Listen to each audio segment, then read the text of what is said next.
Allez, bonjour à tous, j'espère que vous allez bien aujourd'hui. Revue de marché avec des cryptos qui ont bien bougé hier, des clôtures daily assez basses, pas mal de volatilité, pas mal de peur hein, de ce que j'ai vu. Donc on va faire un gros point là-dessus, que ce soit BTC, Ether, on verra certaines altcoins qui ont pu retracer, je pense à Hyperliquid, je pense à d'autres cryptos qui sont également dans des corrections un peu plus importantes. Et le plus important, ça va être BTC et Ether. Je commence directement ici par le BTC. On a eu une bonne baisse, hein. On est passé de 113 000 dollars à 109 000 dollars avec une bonne bougie impulsive baissière, une clôture assez dans le rouge quand même, hein, une journée à moins 4% environ.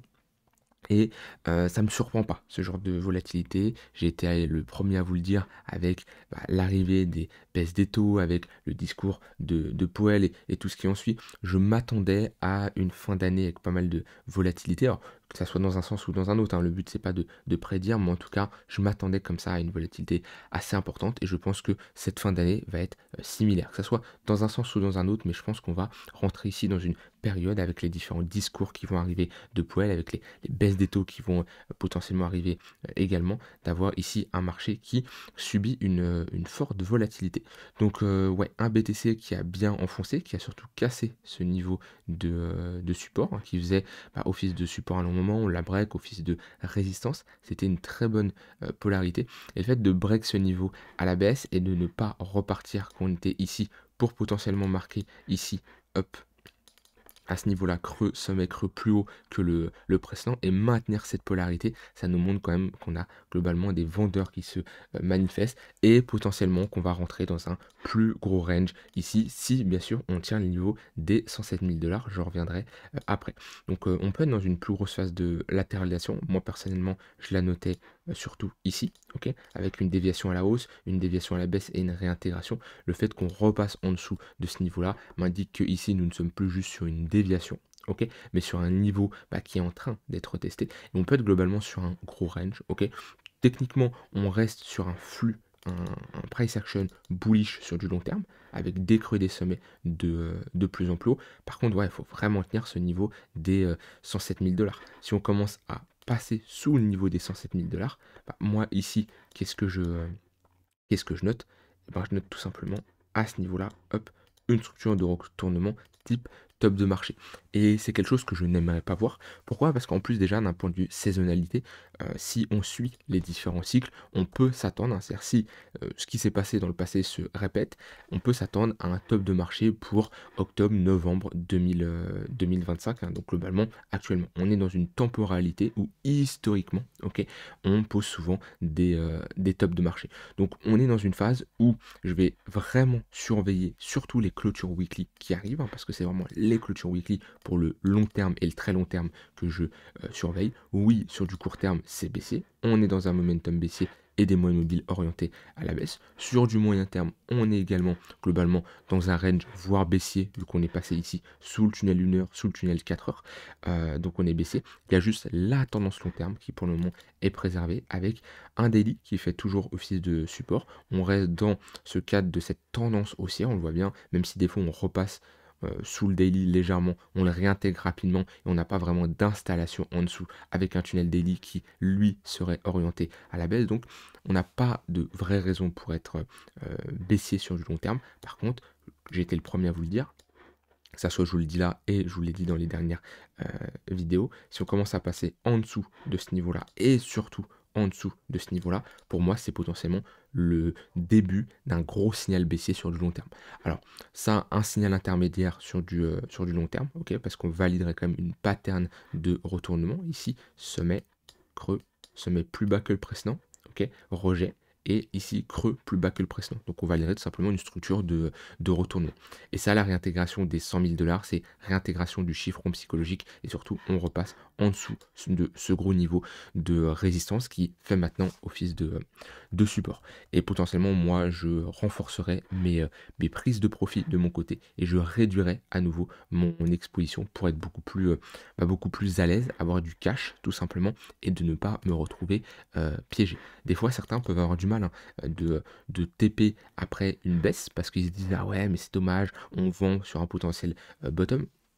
Ça dépend, hein, si on parle de bottom court terme ou de bottom, long terme, voilà, le contexte est totalement, différent. Moi, si on commence avec des patterns de top, on est globalement sur un -15% après ici, le plus haut sur le BTC. Ah, quand je regarde ici le dernier cycle en 2021, OK? C'est comme à peu près, sortir après ce ravalement baissier là. Vous voyez, on a un signal ici qui est tout simplement un ravalement, baissier. On a ici une prise de liquidité, OK? Avec une réaction vendeuse. Ici une mèche haute qui représente plus de 50% de la bougie et là un ravalement baissier. Ça nous donne pas spécialement un signal comme quoi c'est un top de marché long terme, ok? Parce que on est au-dessus des moyennes mobiles long terme, on reste à ce moment-là qu'on est ici dans un contexte de creux et sommet de plus en plus haut, mais ça nous témoigne comme quoi on a une réaction vendeuse. Un peu similaire à ce qu'on a ici.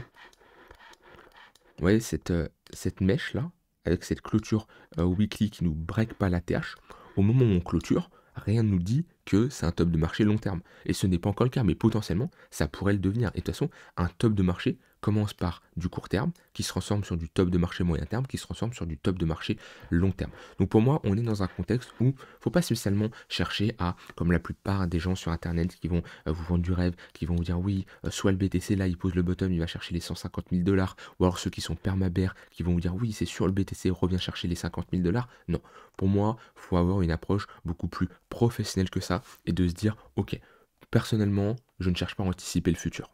Ok, en tout cas, c'est l'approche professionnelle que je veux mettre en avant. Je ne veux pas anticiper le futur. Pourquoi? Parce que comparé à quand on était sur des niveaux assez bas, où c'était beaucoup plus simple de se positionner, ici c'est impossible de se positionner, on est trop haut. Ok, et on est plutôt sur des zones de prise de profit. Pourquoi? Parce que après une impulsion aussi importante, ok, on est toujours à 500%, presque 600% depuis le point le plus bas. On est toujours sur des zones de prise de profit long terme. Ok, moi personnellement, j'ai toujours été transparent avec vous, hein. Mes prises de profit, hop, ça a été deux niveaux sur BTC. Les 1,118 de Fibo, ok, à peu près 100 000 dollars globalement, et les 100% d'extension, 122 000 dollars. Ouais. Et j'ai respecté mon plan, un plan que je m'étais fixé depuis des mois, voire des années, hein. C'est-à-dire que je me rappelle des vidéos quand on est ici, on me dit oui, si BTC fait un nouvel attache, à quoi on peut s'attendre? Bah, je vous dis voilà, des extensions réalistes, 1,118, 100%, 100% d'extension.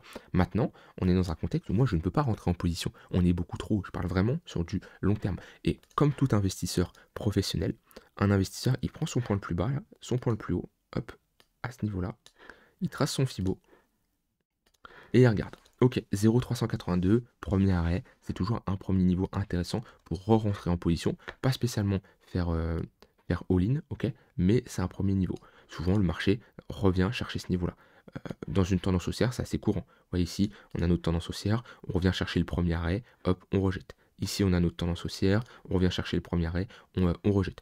Je ne dis pas que là, on va à nouveau rejeter. Ce qui est sûr, c'est que ça redevient une première zone intéressante sur du long terme pour se positionner. Donc globalement, moins 30%, ça redevient intéressant. Et vous voyez, un investisseur professionnel, il ne cherche pas globalement à dire ah bah le marché il va faire ça, il va faire ci, puis là à ce moment-là il va faire ça, puis en 2026 il va poser un bottom, il va faire ça. Non, ça c'est jouer au loto. Et je laisse certaines personnes sur YouTube le faire, ça n'apporte rien, ça ne vous apporte rien. En tout cas, moi ce que j'ai envie de vous dire, c'est ok, prévoyez tous les scénarios possibles, mais surtout, ayez du cash au cas où on retourne chercher cette zone-là. Ok, je ne sais pas si on va y aller. Ce qui est sûr, c'est si on pose un top de marché long terme et qu'on rentre en bear market, et pas spécialement un bear market comme on a connu de 3-4 ans hyper long, ça peut être juste une baisse assez importante sur 5-6 mois. Ok, et ben moi, ça ne me surprendrait pas d'avoir un marché qui retourne chercher du moins 40, moins 50%. On n'aura pas un BTC à 23 000 dollars, je n'y crois pas, ok, parce que moins 81%, trop important, avec l'arrivée des ETF, la volatilité est quand même différente comparée à avant. Pour moi, si le BTC devait vraiment aller au point le plus bas, 50 000 dollars. J'ai du mal à voir un BTC aller plus bas. Pourquoi? Parce que déjà, on est sur une bonne zone de localisation dans notre zone de rechargement long terme. Et surtout ici, si je prends le coût de production du BTC, on est globalement dans cette zone-là. Je vous rappelle, hein, quand vous minez, quand les mineurs minent du BTC, ils ont un prix de revient, c'est normal, hein. Le fait de miner du Bitcoin, ça a un coût, ok, un coût d'électricité, d'accord, qui va varier en fonction des pays. Globalement, notre prix plancher ici, il est vers 41 000 dollars. Et historiquement, c'est très rare qu'on s'installe en dessous de ce coût de production. Souvent, quand on y va, ouais, comme ici, eh ben, c'est pour poser des bottoms. Et surtout, au prochain halving, d'accord, ce coût de production va doubler. Donc, il y a de grandes probabilités que lors du prochain halving, on a un BTC aux alentours à minima des 70-80 000 dollars, d'accord, parce que c'est notre plus bas. Ça là, ici, tout ça, ça va doubler, d'accord. On va faire globalement quelque chose comme ça, ok. Et c'est pour ça que c'est comme ce qu'on a fait ici, hein, vous voyez, halving, ok. Et ben on est passé de le prix plancher là est passé de 20 000 dollars à 40 000 dollars. On a globalement doublé. Et ben on fera la même chose lors du prochain halving en 2028. Donc c'est pour ça que je reste bien sûr bullish sur BTC, c'est un actif où je serai toujours bullish sur du très très très long terme, d'accord? Parce que je pense que c'est un actif qui restera dans une grosse tendance à aller chercher ces 200 000 dollars, 300 000 dollars. C'est juste que il va pas aller les chercher aussi facilement comme la majorité des gens le pensent, ok? Et rien ne nous empêche d'avoir une correction. C'est pour ça que je suis prêt à tout, ok? Je me ferme pas la possibilité de revenir chercher les 80 000 dollars. J'ai été le premier à vous dire, si vous devez paniquer, paniquez tôt, ok? Et ayez tout simplement une bonne gestion de votre balance cash crypto pour, au cas où on a un retracement, être prêt. D'accord? Et ça, c'est être flexible, avoir cette possibilité de rentrer en position si le marché connaît un gros dump. Donc voilà, personnellement, sur du long terme maintenant, je commence pas à paniquer dans le sens où on est clairement sur un niveau de support mais qui doit tenir. Ok, si on commence à avoir de l'installation sous les 107, ça serait pas terrible. Ici, si on a une pattern de retournement, un signal acheteur, et ben on serait dans une bonne zone pour se positionner. Là, quand je mets des moyennes mobiles, c'est baissier, hein. Là, on a typique d'une tendance baissière. Vous voyez, le tunnel 3 minutes. Ça, je vous avais fait une vidéo, je sais plus, c'était il y a 2-3 jours, vous avez dit quand on a un fort dump, souvent on revient chercher le tunnel. C'était ici. Je vous ai dit qu'on a un fort dump, souvent on revient chercher le tunnel 3 minutes et il est très intéressant pour chercher des shorts. Bah, vous voyez qu'on a un fort dump ici, tunnel 3 minutes, tac, short, short, short, short. À ce niveau-là, on revient, on peut short à nouveau. Pourquoi? Parce qu'on est dans un momentum qui est baissier, un flux qui est baissier et des pullbacks au niveau des moyennes mobiles sont toujours de bonnes zones pour chercher des shorts. Ici, sur l'intraday, c'est plus avantageux de chercher des shorts parce qu'on est dans le sens de la tendance. Et sur sur le BTC, là, si on revient chercher globalement la zone des 110 300 dollars, c'est une bonne zone à ce niveau-là, ici, là, pour potentiellement prendre un short si on y retourne là dans les prochaines heures. Moi, c'est le niveau que je surveillais aujourd'hui. Ok, j'aime bien avoir ces confluences entre un tunnel et un point pivot. Donc, ouais, comme on a parfaitement ici, tunnel, point pivot, très bonne réaction vendeuse. Bah là, il y a quoi prendre certains trades. Donc voilà, sur le BTC, pas grand chose à dire de plus de mon côté. J'ai tout dit.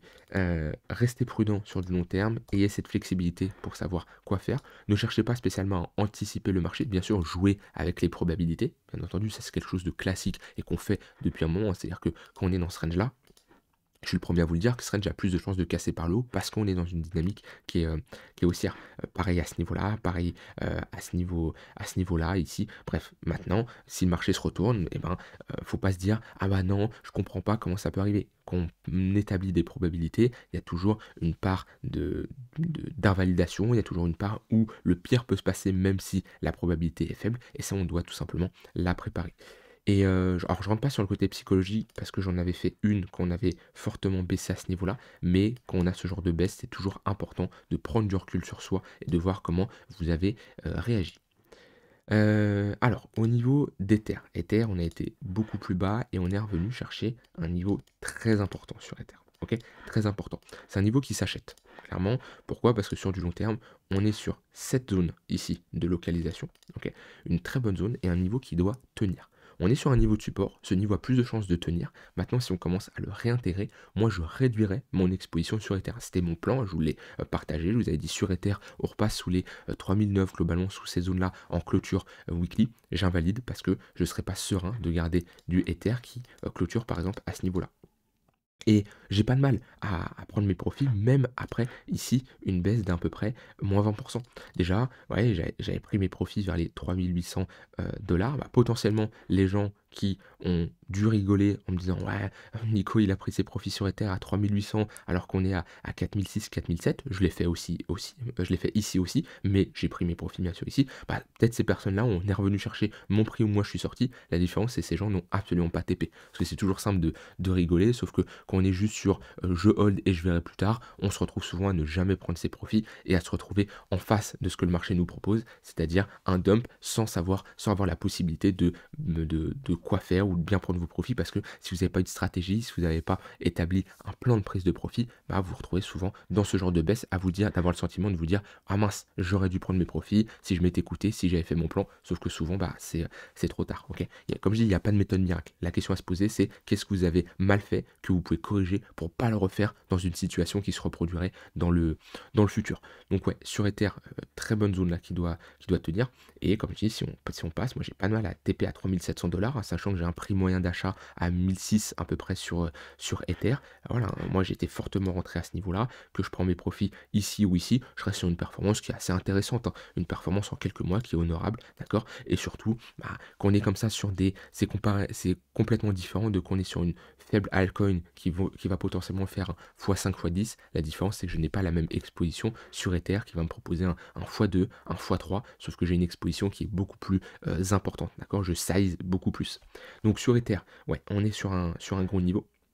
On a un petit rebond aujourd'hui qui est plus important que le BTC, ça ne me surprend pas, tout simplement parce que on a eu pas mal de volatilité et un dump qui est beaucoup plus important. Donc voilà, Ether retrace un peu plus. Comme je dis, la zone est très importante et doit absolument être défendue. Sinon, on aurait de grandes chances d'aller beaucoup plus bas. On a perdu le tunnel H4, ça on l'avait vu ensemble, qui nous indiquait notre tendance moyen terme. Moi, là, ce que je vois, c'est Ether sur une tendance long terme, ça reste haussier. Par contre, sur une tendance moyen terme, dégradation, le fait d'être passé sous ce creux-là et sous ce creux-là sans avoir de réaction acheteuse. Ok. Et sur du court terme, bah, c'est également baissier. De toute façon, je mets des moyennes mobiles. On voit bien des creux, des sommets de plus en plus bas. Ether qui a encore mieux respecté son tunnel 3 minutes que BTC. Ouais, c'est hop. Ici, je vous en avais parlé. Ouais, gros baisse. Tunnel 3 minutes qui fait office de résistance. On consolide. On revient chercher le tunnel 15 minutes. On rejette, on casse le range par le bas. Et ouais, c'est toujours agréable à trader. On a une baisse assez importante à chaque fois qu'on pull back. Tunnel 3 minutes à ce niveau-là, à ce niveau-là, tac, à ce niveau-là, jusqu'à break. Et là, au moment break, on peut se dire, ok, on rentre potentiellement dans un range sur du court terme et on peut s'attendre à revisiter le tunnel 15 minutes. Donc là, on est dans une bonne zone pour potentiellement prendre des shorts. La différence, c'est que sur Ether, je n'ai pas de confluence point pivot daily tunnel 15 minutes, c'est ce qui m'embête. Donc moi personnellement, je ne vais pas spécialement prendre de short ici, sauf si j'ai vraiment un magnifique setup qui s'enclenche avec toutes les conditions qui sont réunies, avec voilà, une bonne réaction vendeuse, mais chose que je n'ai pas actuellement sur Ether pour le moment. Donc pour le moment, pas de bottom hein, également qui est posé sur Ether sur du moyen terme, là, moyen court terme. Si on commence à clôturer au-dessus, là, en 1 heure, peut-être en H4 même, au-dessus des 4 000 $, ça pourrait être pas mal. On pourrait tenter de poser un mini bottom pour revisiter globalement cette zone des 4 100. D'ailleurs, si on vient chercher les 4 100, on peut avoir une bonne zone pour chercher des shorts entre ce niveau de support qui ferait maintenant office de résistance et le tunnel 1 heure qui serait aligné dans cette zone-là. Donc pareil, sur Ether, comme je dis, quelqu'un qui me dit Nico, je souhaite renforcer ici sur Ether parce que ça peut devenir intéressant d'avoir une petite entrée, mais légère, hein, vraiment plutôt pour du moyen terme, parce que sur du long terme, on reste sur des niveaux hauts. Je vous l'avais dit quand on était ici, je vous ai dit, bah, c'est pas ici qu'on rentre. La plupart des gens, ils vont nous dire oui, Ether, go 6 7 000 $. Et moi le premier, hein, c'est-à-dire que quand on est ici, quand on fait un nouvel atterrage, je vous dis, bah, Ether a de grandes chances d'aller faire un nouvel atterrage, de maintenir 6 000 7 000 $. Sauf que, est-ce que quand je dis ça, je vous dis, faut acheter, faut long à fond? Non, parce que moi, je suis positionné beaucoup plus bas. C'est-à-dire que si le marché, il me donne pas raison à ce niveau-là, à partir tout de suite, à faire un nouvel ATH et à s'installer au-dessus, il fait ça et il fait ça, et ben j'en profite. La différence, c'est que la personne qui rentre ici en FOMO complètement, et ben elle se retrouve avec un drawdown ici de moins 20%. Dans tous les cas, sur Ether, qu'on est proche d'un nouvel ATH comme ça, même on a fait un nouvel ATH, mais qu'on est dans un haut de range, c'est pas du tout une bonne zone pour se positionner sur du long terme. On attend toujours des retracements et de toute façon, c'est la psychologie. C'est comme ça et c'est ça qui est beau dans le trading, c'est que ici sur Ether, personne n'en voulait. Personne n'en voulait. Tout le monde parlait que Ether c'était la fin, que Solana allait passer devant, que la paire ETH-BTC c'était moche et que Ether ne s'en relèvera jamais. C'était plus personne n'en parlait ici. C'était un truc de ouf. Et en prenant du recul, je me dis ok, psychologie, sentiment de marché. Au fond, tout le monde en a marre sur Ether, tout le monde a peur. On revient chercher quoi? Un précédent ATH de 2017, c'est-à-dire que en 7 ans, on se retrouve au même niveau, sauf que le fondat, la valeur et l'évolution de l'écosystème crypto a complètement changé. Ici, moi, je me pose pas de questions. Et je suis le premier à vous le dire, je vous dis, il y a une anomalie de marché. Ce qui est assez rare pour que je vous le dise ça, mais là, sur Ether, je vous dis, il y a une anomalie de marché. Là, c'est l'inverse. Je dirais pas jusqu'à dire qu'il y a une anomalie, absolument pas, parce que Ether, pour moi, a un potentiel beaucoup plus haut, mais je suis quand même le premier à vous le dire que, attention, on est sur un niveau de résistance, il y a quand même pas mal de gens qui s'excitent, on a quand même fait 1500 $, 5000 $ en quelques mois, et surtout, on est sur un niveau de résistance. Donc sur Ether, c'est globalement la même chose que le BTC. Là, oui, on est sur un niveau intéressant pour potentiellement rentrer en position, mais avec une bonne gestion de risque et surtout une invalidation, d'accord? Faut pas se dire, ah bah tiens, Nico il a dit de rentrer là, puis le marché a fait ça, ah bah il s'est trompé. Non, pour moi on a des probabilités de réagir. Par contre, il faut avoir une gestion de risque, il faut savoir quoi faire au cas où le marché ne réagit pas et part au sud. Et bien sûr avoir du cash au cas où on retourne plus bas. BTC et Ether, là-dessus c'est bon. On a des altcoins qui corrigent plutôt pas mal. Moi je pense à Hyperliquid qui a plutôt bien corrigé. Pour certains, ça peut faire peur parce que c'est la première grosse correction que Hyperliquid a eu depuis le bottom qu'il a posé. Là, il avait connu une bonne baisse, moins 70%. Puis là, il est sur un petit retracement. Et il retourne chercher des premiers niveaux intéressants sur du long terme. Moins 32%. On a réintégré ce niveau de résistance. Ok. Ici, on voit une petite inversion de notre dynamique avec break de ce sommet-là, à ce niveau-là, break de ce sommet-là, réintégration, cassure de ce creux, donc inversion de la dynamique, on faisait des creux des sommets de plus en plus haut, là on casse un creux assez important, mais quand je mets des moyennes mobiles, moi qu'est-ce que je constate? On revient chercher le tunnel daily pour la première fois depuis un long moment, et on est dans une bonne zone de localisation. Alors on peut aller plus bas, ok, pour moi un Hyperliquid s'il doit retourner au plus bas, j'aimerais pas qu'il s'installe en dessous de ce niveau-là. Il peut venir mécher ici, il peut venir consolider, mais il ne doit pas repasser en dessous des 25 $ parce qu'on passerait en dessous de cette pression de consolidation, ça serait moche, c'est un fait. Mais tout ce qui revient dans cette zone-là, là, entre les 40 et les 25 $, globalement, c'est une bonne zone pour moi, pour potentiellement se repositionner. Alors, pour ceux qui n'ont pas eu l'opportunité sur Hyperliquid de longue, là, parce que moi, personnellement, Hyperliquid, bah, je ne suis pas du tout rentré en position à ce niveau-là, sauf sur des mèches plutôt basses comme ici, où j'avais size un peu. Moi, le plus gros a été fait à ce niveau-là, où je vous ai dit, Hyperliquid, très bon projet, peu importe la technique, ce qui est rare. Vous me verrez rarement vous dire l'analyse technique, je la prends très peu en compte. Je me base surtout sur le projet. Et là, j'ai mis plein d'ordres en mode épuisette entre les 18 $ et les 10 $. J'ai été 100% exécuté. GTP 50% ici. Et là, j'ai 50% de ma position qui est toujours en cours. Parce que pour moi, Hyperliquid a un potentiel. Maintenant, attention, au vu du prix qu'il a et au vu de la market cap qu'il a, ne vous attendez pas maintenant qu'il nous réalise un x20 à partir de maintenant. Non, déjà, si je prends le point le plus bas au point le plus haut, bah, il nous réalise une très bonne performance. On est déjà sur un x6. Ok, il peut aller chercher du 100-150 $. J'ai du mal ce cycle-là à le voir s'installer au-dessus, même si c'est un très bon projet. Et pour moi, ça reste une crypto très résiliente, qui est très intéressante à trader. Aujourd'hui, ça reste une crypto qui a bien rebondi. Après, c'est normal, elle a quand même bien pris cher. Mais voilà, là, on est sur des retracements intéressants pour potentiellement commencer à rentrer en position. Je dis bien commencer, je dis pas de faire all-in. Toujours la même question à se poser. Tu fais all-in ici, mais qu'est-ce que tu fais si le marché fait ça? Et Hyperliquid revient chercher cette zone-là. Souvent, beaucoup rentrent en position sans se poser la question de ok, qu'est-ce que je fais après, comment je vais fonctionner, et si le marché baisse, qu'est-ce que je dois faire? Et souvent, il y en a beaucoup qui disent non, le marché ne peut pas baisser, non, les cryptos ça monte toujours, tant qu'ils n'ont pas vraiment eu un dump potentiel, une grosse baisse. Et quand ils se retrouvent le nez devant les écrans, voilà, à voir tout simplement ce qui se passe, c'est là où quelqu'un qui n'a pas de plan, quelqu'un qui n'a pas de stratégie, c'est là où il va faire de grosses erreurs et il va paniquer. Donc là, vous pouvez prendre, moi franchement, si je dois me positionner sur les altcoins, on avait fait un point là-dessus sur comment globalement se positionner, c'est prendre les altcoins qui sont fortes, ok, qui retournent chercher des niveaux intéressants. Vous voyez, BNB, c'est pas mal BNB, hein.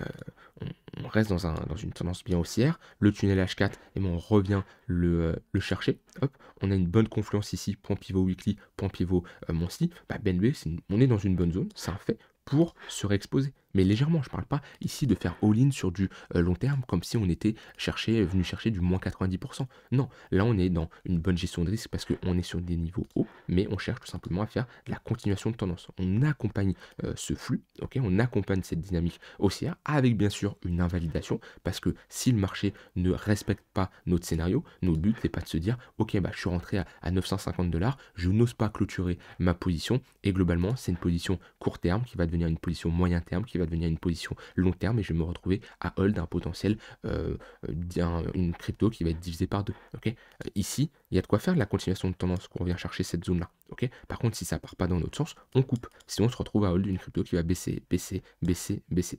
Donc, vous pouvez faire le taf de prendre vos altcoins qui vous intéressent le plus, celles d'un point de vue fonda qui ont de bons projets, qui ont un bon momentum, qui sont des cryptos qui ont bien performé. Par exemple, AVE, je pense à Hyperliquid, je pense à BNB, qui est plutôt pas mal. Même Solana, on est revenu chercher ici cette zone qui a fait office de résistance, qui fait maintenant office de support. Et voilà, vous tracez vos niveaux, vous déterminez surtout votre scénario et votre zone d'invalidation. Parce que là, on est dans un contexte où si BTC commence à passer sous son niveau des 107 000 $ et sous les 100 000, moi, je vais clairement réduire mon exposition, quitte à re-rentrer plus tard, mais je serai très méfiant pour la suite.